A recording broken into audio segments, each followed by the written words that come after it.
for the warm introduction. I know it's quite tricky to be after Lauren because it was an exceptional talk, but I'll try to be there. So my name is Kyriazi. I am a third-year PhD student here at the University of Oxford, and today I'll talk to you about osteoarthritis and aging and why it's really important to focus on osteoarthritis research. But before I start, I know that I am surrounded in an audience that has a lot of aging research enthusiasts like myself, but it's something that has not advanced over the last years. It is something that people have been keen since very early on, since the 4th century before Common Era. And we did have people like Hippocrates who described aging as the result of progressive loss of innate heat, the depletion of which leads to death.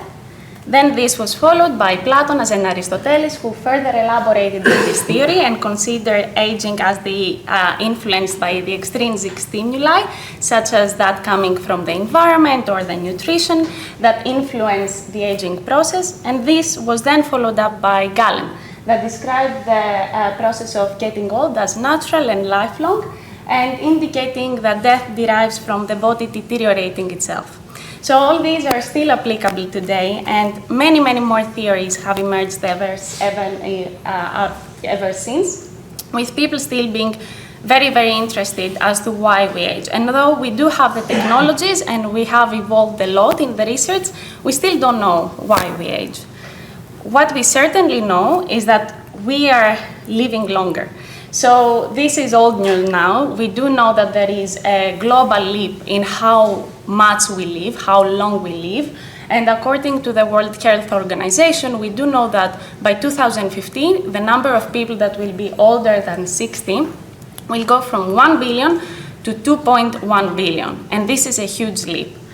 However, what we also look at, what we see is that despite that increase in the lifespan, the number of years we are alive, there is not an equal increase in the health span, the number of years that we live free of disease. And this is really, really important, because this means that you can have people living up to 90s and 100s, but then they can start developing disease as early as since the age of 65. So that gives a lot of years of these people living with severe disease and sort of suffering throughout the remaining part of their life. So older adults are increasingly affected by chronic diseases, and that poses a significant challenge, especially in modern societies. And we do know that the number of these diseases that accompany advanced age are increased with every decade of life. So taken together, these realities, they call for great investment in the aging research and the age-related disease. And they put a flag on making us focus more as to understanding why these processes, what are the processes that change with advanced age, and they make older adults susceptible to disease. So one of the major diseases that we see with advanced age is musculoskeletal disease. And the most common musculoskeletal disease is osteoarthritis. So it is the most common joint disease in the global scale, and it's the major cause of disability worldwide. We do know that every year we have 46.6 million new cases. And we also know that 1 in 3 adults after the age of 65 will develop osteoarthritis. And I know that a lot of you might think, oh, well, you can have OA, but at least it's not life-threatening. You are still alive. Well, it is equally important, and I'll explain exactly at this moment why it is important. The first thing is that you have reduced mobility, you have reduced strength, and you have disability in movement. This is also accompanied by difficulty in performing daily tasks.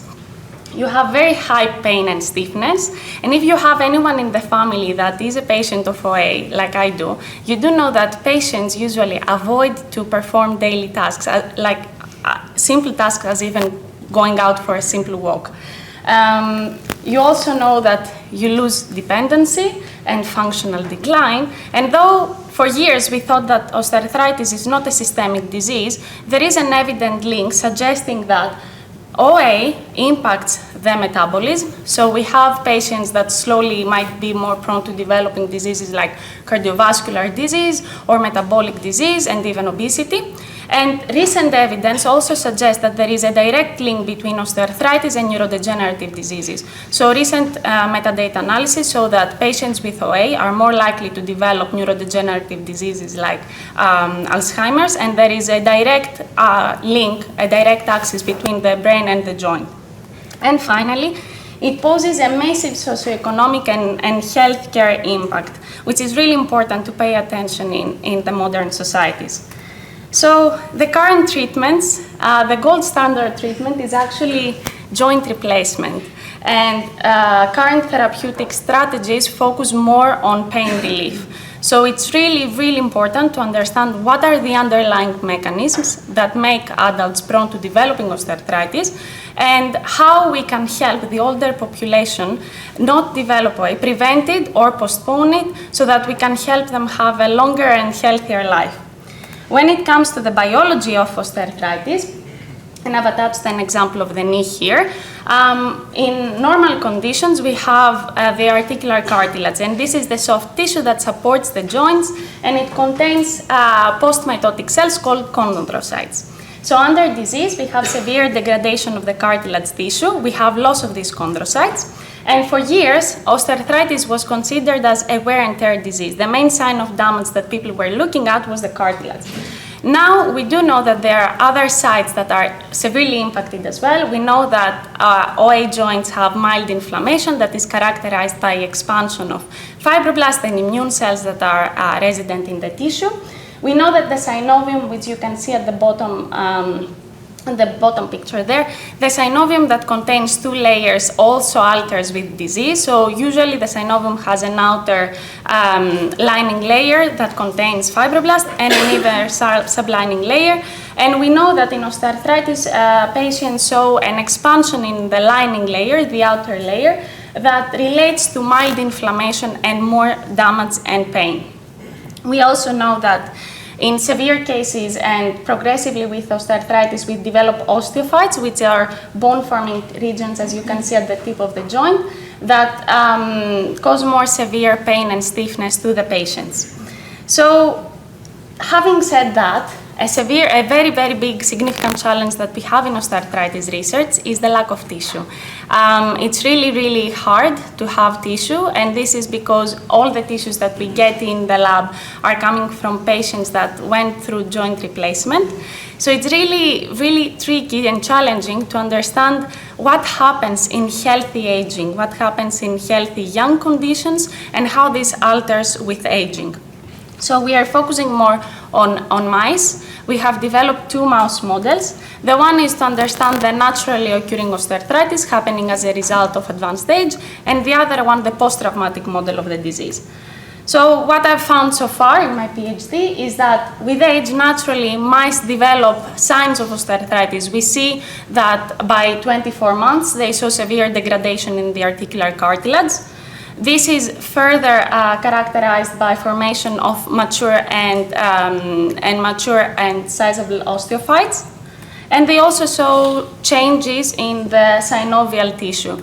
And taken together, this suggests that with age, mice can develop naturally occurring osteoarthritis, and therefore we can use them as a model to study healthy aging in the joint. And what I want to understand during my PhD is what are the molecular age-related changes that drive to that shift that creates naturally occurring OA. Another model that we use is a post-traumatic model of disease. So in the osteoarthritis studies, we've developed a model called PMX, and this is partial meniscectomy, whereby we cut part of the meniscus, and progressively the mouse, by 4 weeks of time, they will develop osteoarthritis. And as you can see, this is characterized by severe damage in the cartilage area and formation of mature osteophytes.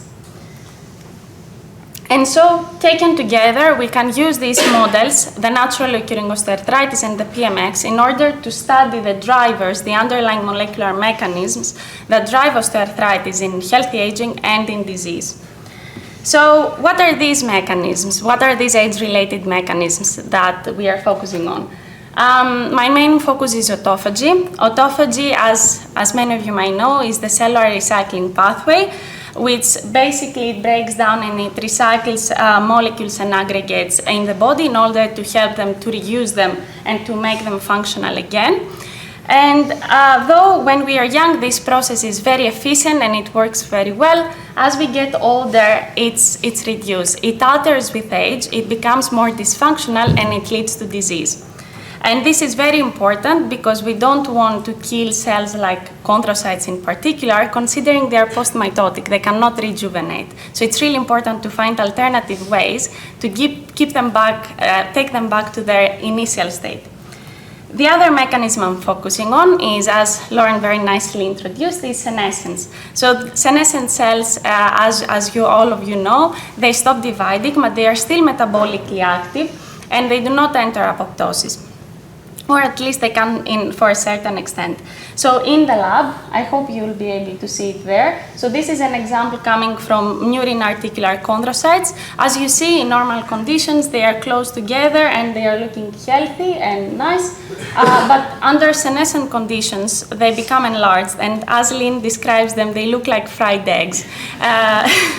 Secreting several molecules, SASP factors, and creating more and more damage in the microenvironment and the niche. And we have a lot of techniques in order to study the phenotype of these senescent cells, study the molecular phenotype. One is the established SA-beta-gal. We can look at cell cycle inhibitors like P16 and P21, and DNA damage markers. So taken together, we use these techniques in order to study how these change in healthy aging and in disease. And currently, we're trying to understand a bit further about the relationship between the two mechanisms and how they change with age. As Lauren very nicely introduced, in the lab we took it a bit further. So we use these mechanisms beside the Earth in order to study how they change in the Earth, in the space microenvironment. So people from our group have worked extensively on developing a 3D model to study joint cells and immune cells, and follow up on how these processes change in the space conditions as well. And our group, this is quite old news now. It's been successfully a year since the first launch. The samples are now back in Earth, and our team is working closely on understanding what are the differences between the Earth and the space conditions.